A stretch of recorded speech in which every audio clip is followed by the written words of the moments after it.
This is what is called a peaceful and a faithful deliberation. There cannot be any physical demonstration at all. It is all between the mouth and the ear. You can also see the person speaking, the type of face he has with your eyes. So compare the present scenes in the parliament and what happened in Sudharma earlier. Our members of the parliament claim that this is the highest forum for making law and discussing the affairs, the plights and fates of the country. And in the highest forum, see, it's a demeaning misbehavior. Now, Shyamaiga Karnan Varuno Hayan Shuklan Manojavan Ashtau Nidhipadihi Koshan Lokapalo Nijodayan. When it was necessary to build a palace like Dwaraka amidst the sea, help from so many quarters came and very, very rare things were gifted. It is mentioned here, Shyamaiga Karnan Varuno Hayan Shuklan Manojavan. Varuna sent very special white horses with one ear black. It is considered to be very, very auspicious. Ashtau Nidhipadihi Koshan. Kubera sent 8 treasures. Lokapalo Nijodayan. And Indra sent all the prosperity and splendor he had himself. Yadyad Bhagavata Dattam Adhipatyam Swasiddhaye Sarvam Pratyarpayamasuhu Harau Bhumigate Nripa. See, after all, this is a beautiful epic narration, a Sreemad Bhagavata narration. While they are telling you all about the physical and material facts of an event, they will always bring forth such beautiful adjectives and descriptions that it does not just remain a material description or a physical rendering. It lifts your mind to a divine level, a devotional, ecstatic level. Yadyad Bhagavata Dattam Adhipatyam Swasadhaye. Whatever glory is there upon the earth or in the celestial regions, everything is after all given by the Supreme Lord Almighty. So whatever God has gifted them with, all of that they give back to God when He decided to take a physical form, a human form, and come to the earth. So that is why every enjoyment that you have in this world, a flower, a tree, any kind of a food item, maybe clothes, gold, whatever is there, it's all given by nature. And when we are partaking it, using it, you must feel a debt of gratitude and gratefulness towards nature. So make it a point to offer something to God. That is why in our temples we have got a receptacle there, a hundi is there, drop coins, and give the best of things that you can buy and give. Let it be flower, let it be cloth, let it be gold, let it be silver, anything whatsoever. So see what all they did. Yadyad Bhagavata Dattam Adhipatyam Swasiddhaye Sarvam Pratyarpayamasuhu. Everything they gave back to the Lord when He decided to come to the earth in a physical form. Harau Bhumigate Nripaha. This is the manner in which householders should think of themselves, their prosperity, and support spiritual ventures and missions. You know, we are all sannyasis. We renounce everything that we have. The first renunciation is of any lucrative professions we have. Suppose we have a job which will give us some return every month in the form of salary or reward. We renounce that. Then we also completely renounce our blood relationship. If somebody is married, marital relationship also. After renouncing everything, we live on God, who supports and sustains the whole world, including our earth. Naturally, if we have to live, we don't have any resources at all. Say, even this Inner Spiritual Splendor telecast series, a very costly venture for any sannyasin or an ashram. How are we running it? It requires resources. All these resources have to be provided by the householders, because we are not earning anything. Maximum we give, our expression is there. I talk, I write, I greet people, I discuss matters with them. In our ashram we have facilities for people to come and stay. Our ashram may not be very big, but we entertain people to the extent of 10, 20, 30 people at a time or even more. All of them are given reasonably good facilities. There are running water taps, electricity also is there. In case of failures, particularly when we conduct Guru Purnima, etc., we specially install generator to see that power failure is circumvented.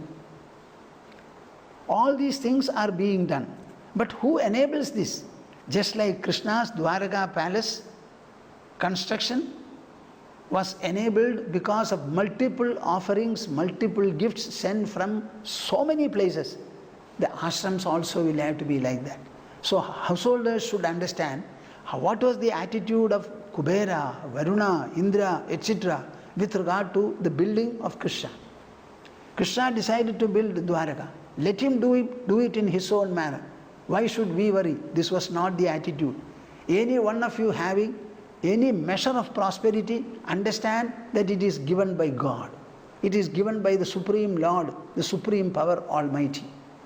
And a part of it you have to dedicate back to Him for His own causes. And what is the best cause? Spiritual dissemination. Thereafter comes social service. Social service is primarily for the body. Spiritual dissemination, knowledge dissemination is for the mind, for the intelligence, for the heart. Between the two, what should have greater weight and importance? You yourself say. Now this is a Jnana Yajna or a Sampreshana Jnana Satra. We call it, I particularly call it a Satra because it is enabled by a number of people, conducted jointly and collectively by people.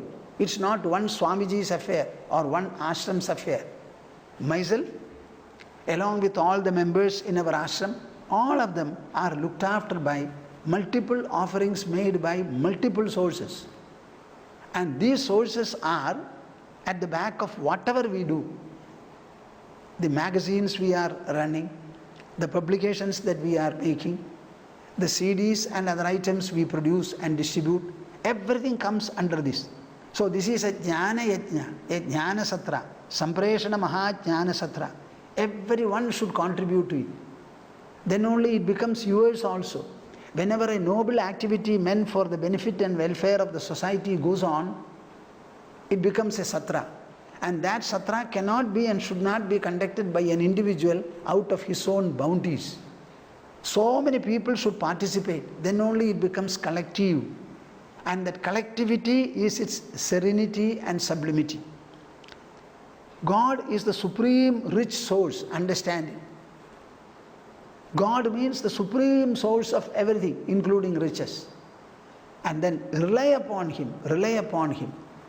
It is because of the supreme reliance on God that we took up sannyasa and we have been living for so many years. So far as I am concerned, as you know, 56 years have passed since I became a sannyasi. All these years, who supported me or sustained me? The same power which sustained the earth, sun, moon and the other heavenly bodies including the sky. Yadyad Bhagavata Dattam Adhipatyam Swasiddhaye Sarvam Pratyarpayamasuhu Harau Bhumigate Nripa Swargodhyanopaгаirmalyaihi Chadayando Yaduttamam Girbhihi Chitrapadarthabhi Tushtuhu Jagadishwaram. Brahma and the Devas, along with Shiva, who had come to the palace of Dwaraka, they first of all garlanded him, garlanded Krishna. Swargodhyanopaгаirmalyaihi. They had bought garlands from the celestial regions. Chadayanto Yaduttamam. It is not one single garland, or maybe 2 or 3, a number of them. Malyaihi. Chadayanto Yaduttamam. Everyone wanted to garland him. It was a very rare opportunity, perhaps the first and the last they had in their life. So each brought a garland and everybody started putting it on his neck. So he was virtually covered by. And while doing so, Girbhihi Chitrapadarthabhihi Tushtuvuhu Jagadishwaram, the Lord of the universe, the Lord of the universe, incarnated as Krishna, the son of Devaki, bred by Yashoda. He has completed all the mission that he had to fulfill. Now he is taking a little rest. He should come back immediately. The job is over. We miss him. We want to get him back. With a lot of anxiety and prayer they have come. So they used the best of words, the best of praises, the best of hymns. Girbhihi chitrapadarthabhihi. The best of complex, beautiful words, conjunctional words. Samyukta padas they used. Tushtuvuhu jagadishwaram. All these were offered as praises, as attributes, as colorful descriptions of Lord Krishna. Swargodhyanopaгаirmalyaihi chadayanto yaduttamam girbhihi chitrapadarthabhihi tushtuvuhu jagadishwaram. Now Srimad Bhagavata never misses an opportunity to write and register the prayers of people. Deva Ujuhu. The Devas, the divine denizens of the heavens, who accompanied Brahma, they started saying, Natasmate Nathapadarvindam Buddhindriya Pranamano Vajobhihi Yachindyade Andarhridi Bhavayuktaihi Mumukshubhihi Karmamayorupashad. This is a praise offered by the Devas. Natasmate Nathapadarvindam Buddhindriya Pranamano Vachobhihi Yachindyate Andarhridi Bhavayuktaihi Mumukshubhihi Karmamayorupashad. Now the skandha that I am discussing, I am explaining, dealing with, is Mukti-skandham. It deals with liberation. Liberation means what? Freedom or liberation from the shackles of the mind and the distortions produced by the intelligence. The tufts and knots produced by the ego. All these are psycho-psychic in character. They are not physical, material or energial. They are of the mind, of the intelligence, of the ego. Now, liberation from that. Now, the Devas are using the word mumukshubhi, those people who aspire for liberation. Karmamayorupashad, by the noose of karma. We are constantly remaining active, and there is a lot of motivation, ambition, aspiration, desire, intention. Nobody remains active without any cause, psychological cause behind it. So, karma payorupashad mumukshubhihi, those who want to get away from these binding shackles, inward shackles, they always yachindyate antarhridi bhavayuktaihi, they constantly remember, contemplate upon your lotus feet, bhavayuktaihi, with a lot of feeling and emotional affinity and attunement, antarhridi, in their own heart. So they praise Krishna, Padaravindam, your lotus feet, Natasmade, we prostrate before them. What kind of lotus feet? These are the feet that are constantly remembered, fondly remembered, contemplated upon by the aspirants of liberation who want to get away from the shackles of repeated activity in the world. These are the ones to be contemplated inwardly. They are not to be pictured, kept and worshipped with flowers. They are to be contemplated upon inwardly. Natasmate nathapadarvindam. We are prostrating before your lotus feet. What is the prostration like? Buddhi indriya prana mano vachobhihi. What? It is not just a prostration. Buddhi, from the level of the intelligence, indriya, from the level of the senses outwardly in the body, prana, from the level of prana, the cosmic energy, the prana that we live by breath, mano vachobhihi, from the level of the mind and also from the level of the tongue, mouth. So it is a full-fold prostration. Buddhi indriya prana mano vachobhihi. My dear viewers, are you following me? Are you with me? A prostration is not merely a physical process or just say, I prostrate before you, I welcome so and so, my obeisance to him. In many places where I go, there will be a welcome speech. In the welcome speech, the speaker will say, my humble prostrations to Swamiji. My humble prostrations to Swamiji means what? It's a vocal prostration. Here they are saying, Buddhi Indriya Prana Mano Vachobhihi. That prostration should become true of your buddhi. The intelligence should understand who is before me. What is his nature, his worth, his loftiness, and what am I in relation to him? I am a devotee and he is the one I am devoted to. And prostrate with the senses also, with the body. Then prana. Prana is the force that activates the whole body. The mind is the one which forms ideas and emotions, enable the whole life. Vachobhihi, then words. So orally, mentally, pranically, sensorily and intellectually, we prostrate before you. We generally have something called Sashtanga Pranama. Sashtanga Pranamaha. You know, one word is very important there. Anga means limb of the body. Ashta means 8. Sashtanga means a prostration with all the 8 parts of the body. What is that Sashtanga Pranama? Of all the pranamas that you do, Sashtanga Pranama is the pinnacle. I have 1 or 2 letters from our viewers. What do they say? Swamiji, what nonsense is this? People are prostrating before you. What else will they do? They feel like prostrating. It is their birthright. When you see somebody, according to you, who is greater or who is adorable, we only can prostrate. We think of God. God is the Most High. Before the Most High, what shall we do? See, what are Devas doing? They say we are registering a full-fold pranama before you. Generally, when people meet each other, they shake hands. That is one thing. Don't think that is everything.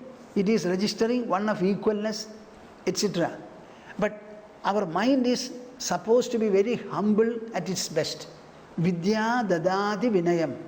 Any man of learning must have humility. Humility. Any learning which does not instill and promote humility is considered to be self-defeating. We have a proverb which says, only in a low area there will be a flow of water. If you remain humble, you will find from all the directions of the universe, knowledge and inspiration will flow to you. Suppose you are proud and self-conceited, nothing will enter your heart or head. So, Vidya Dadati Vinayam is the value that we have cherished, we have known. That is the one which nourishes us the best. So, why is it that people are prostrating before you? I think you should ask them. There are some people who come, they never prostrate. Such people also are there. Then another person says, if they prostrate, why don't you also prostrate? See, I can prostrate when I feel like. But if I prostrate before X, that person should also be ready and be happy, harmonious with my prostration. All the devotees and the listeners who come to the ashram, I don't think any one of them will be ready if I prostrate. They consider it to be sinful. If I prostrate before anybody and that person, he will feel that, oh, Swamiji prostrates, they will not accept it. So prostration is something to be done by oneself in front of either God, imaginatively, or in front of an elderly person. We prostrate before our parents. We prostrate before our elders. In Punjab, there is a custom where the parents even touch the feet of their daughter before they embark upon something significant in the way of a job or something they have to do as a mission. We touch the Ashwatha tree. Similarly, other trees also we touch. Not only that, if you have seen in Kerala or maybe in the other places also, the agricultural and the other workers, carpenters and the others, even workshop practice people, when they go first, whatever instruments they handle, suppose this is the instrument they handle, let it be a camera or a tool or a drilling machine, they first of all go and touch it. What do you mean by that? I mean, this is the best of attitude that you can have. You become humble. We are an individual. We have to interact with quite a number of agencies and factors in this world. And one person interacting with a multitude of factors, without any accident, without any misfiring, everything should go on well. And the best attitude will be one of humility and humbleness. Before a drilling machine, you are my servant, I am your master. You may miss. Wrong things may take place. The mind should be absolutely relaxed. In a state of humility, you have no botheration at all. In a state of humbleness, you have best ensured. So let us understand what is a prostration. It is easy to write a letter and criticize something. Why don't you go around the world, around India, and see what people are? The people who prostrate, are they fools? Many of them are far greater than any one of you. It is not that they lack knowledge. It is not that they lack achievement. It is not that they lack resources. It is not that they lack a good and a noble birth. They are resourceful in every way. Even then they feel prostration. And of all the prostrations, Sashtanga is the best. Generally, people who have the great culture, they alone do it. Janubhyam cha tatha padbhyam panibhyam urasadhiya shirasa vachasa drishya pranamo ashtangayiditaha. The Sashtanga pranama is defined in our scriptures like this. Janubhyam cha tatha padbhyam. You stand. When you standingly prostrate, what will you do? Maximum, you can bring both your palms close to each other.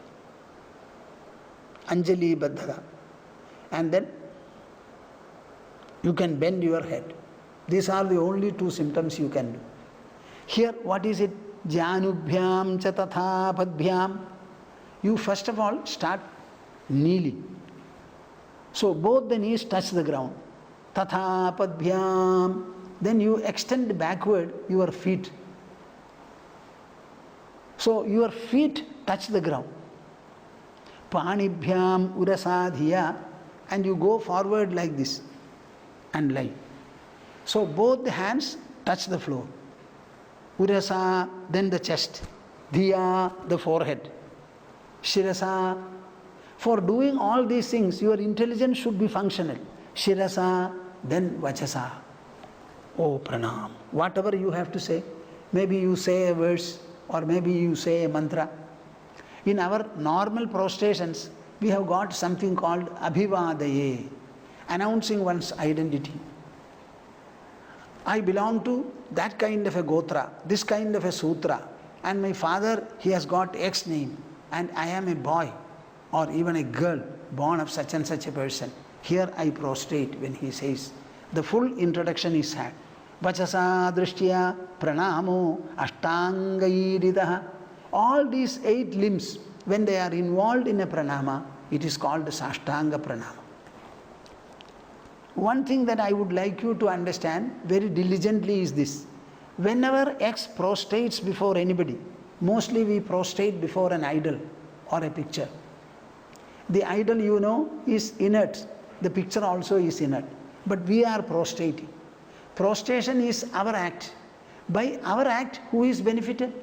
The actor himself is benefited. So every prostration, like any other act, is beneficial to yourself.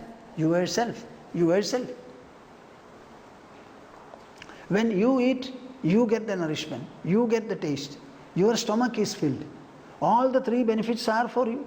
Nothing is for the food or the vessels or the spoons or even the fire or the kitchen. So prostration is not for X or Y, it is for oneself. And we use X or Y as an occasion or a persuasion for doing it, that's all. Now pranama is a physical act and it is an exercise. And as an exercise, you know what is its effect? It exercises the whole of your body. Like walking, jogging and swimming and cycling. These are considered to be all-fold exercises, wholesome exercises. But I think pranama is much more than that. In Jamshedpur, there is one very good cardiologist, Dr. N.K. Das. He is a disciple of mine. So during the course of the talk, I was talking about prostration. You know, every day I was telling the people in front, you prostrate 12 times, you will not have any back pain at all, I said. We are generally given to sedentary habits. We go on sitting and sitting. That is what we do always throughout the day. Particularly office workers, white collar job walas. That is what they do. So there is a lot of non-exercise because of which we suffer. So every day you prostrate, simple prostration you do 12 times. If you have your own chamber, your own room in the office, even during the day you can prostrate 3 or 4 times, you will find you are free of back pain. You have to kneel, then bend forward, move your hand, then finally fall, touching the whole of the earth. Then you have to lift the weight of the body, stand up. So this is such a beautiful exercise. Every time you do it, what happens? Blood rushes to the brain and there is a brain bath taking place. How beautiful it will be. Suppose you are reading something and you are not able to understand it well. Prostrate 3-4 times and then read it again. Then you will find it becomes accessible to you. It becomes more intelligible.